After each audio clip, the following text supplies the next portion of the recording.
Praise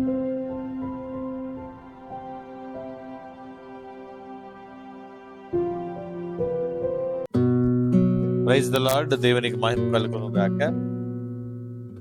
ఒక యవనస్తుడు యవనాంచల్ నుండి పారిపోయేటువంటి సిచ్యువేషన్ ని మీ ముందుకు తీసుకురావాలని ఆశపడుతున్నాను.